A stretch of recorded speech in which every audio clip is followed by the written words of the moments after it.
Good morning, honorable members of the House of Representatives, resource persons, and our countrymen. A manifestation, please, for and on behalf of the Vice Chairperson of the National Task Force to End Local Communist Armed Conflict and the National Security Advisor, Secretary Hermogenes Esperon. First, House Resolution number 1590, entitled Resolution urging the House of Representatives through the Committee on Human Rights to condemn and investigate the raid in mass arrest against Lumad evacuees seeking sanctuary in Talamban, Cebu by elements of police and the military, assumes a prematurity that has neither basis in law or in fact in simple conscience of man or due process of law. Your Honors, the subject issue at hand is a live case, a suit pending. A live case, we mean a case now under the rigors and crucibles of due process. While admittedly the case of kidnapping, serious illegal detention, child abuse, and human trafficking against respondents, documented under NPS docket number 11-0-3 INQ 21B0076 before the Office of the Provincial Prosecutor of Tagum City Department of Justice was dismissed, the period for the filing of a motion for reconsideration by the state is yet to lapse or expire. The order of dismissal, therefore, is not final and executory.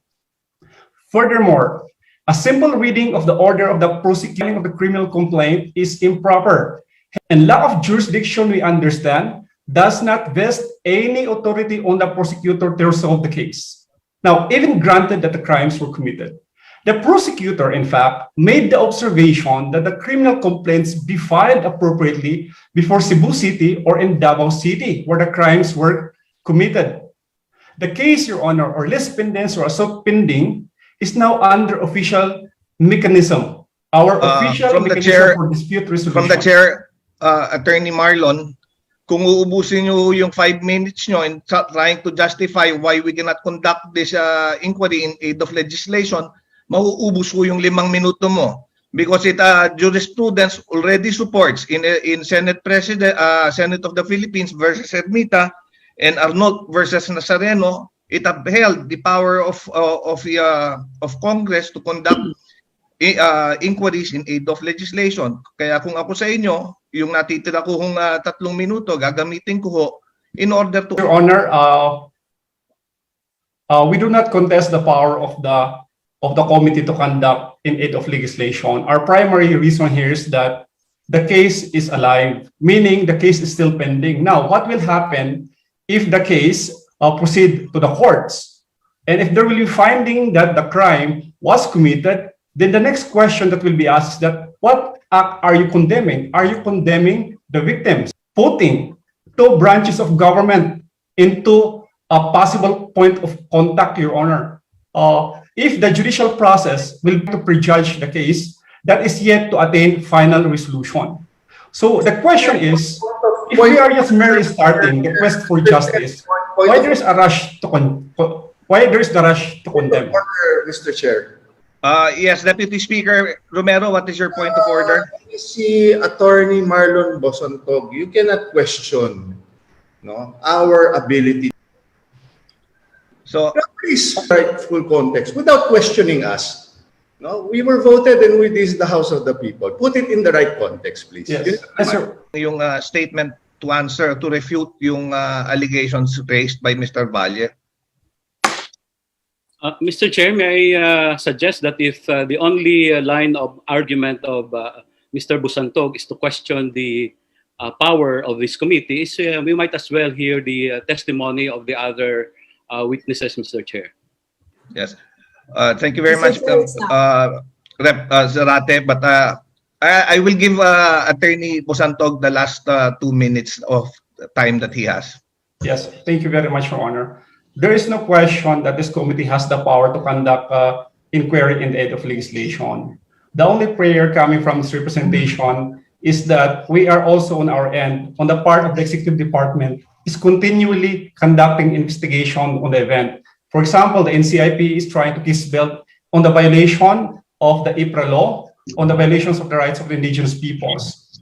We are also conducting before PRO 7 and Region 11 this particular case, because this case has yet to attain finality. Meaning, Your Honor, the dismissal is merely initial. It does not get furthermore, Your Honor, on the title alone, especially coming from the NCIP, we would like to question the use of the word Lumad. We had issued a resolution from the NCIP questioning the use of the term Lumad. No, it is a pejorative term. Point of order. That Yes, Rep. Caloy, what is your point of order? that issue is no longer germane to what is being investigated here, Mr. Chair. Let the gentleman finish, Mr. Third Chairman. issue. So again, Mr. Chair, we might as well hear the testimony of the Backwit 7, yung mga biktima nung nangyaring raid sa Cebu. If Sir, can I be recognized, sir? Chairperson of It will- NTF. Wait, can we please order in this committee? Gulahan sa inyo.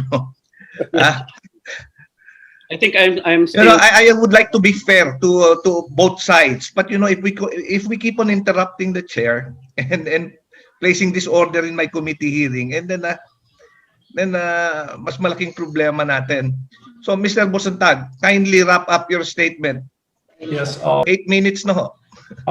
Education. Number 2, I mean the Committee on Education, the Committee on Children's Welfare. These are the particular prayers. Okay, Attorney Bosantag, this was referred to the Committee on Human Rights. That's why the Committee on Human Rights has taken cognizance of this particular issue. And if you keep on raising the right of this committee to take cognizance of the issue, then I will have to put you out of order. Yes. I apologize, Your Honor. There is no question on my part to question the powers of this committee. It just so happened that the factual circumstances of this case, this is where we are coming from. No, this is where we are coming from. We are, as a part of the government, also trying to look into this. Bosantag, Yes, sir.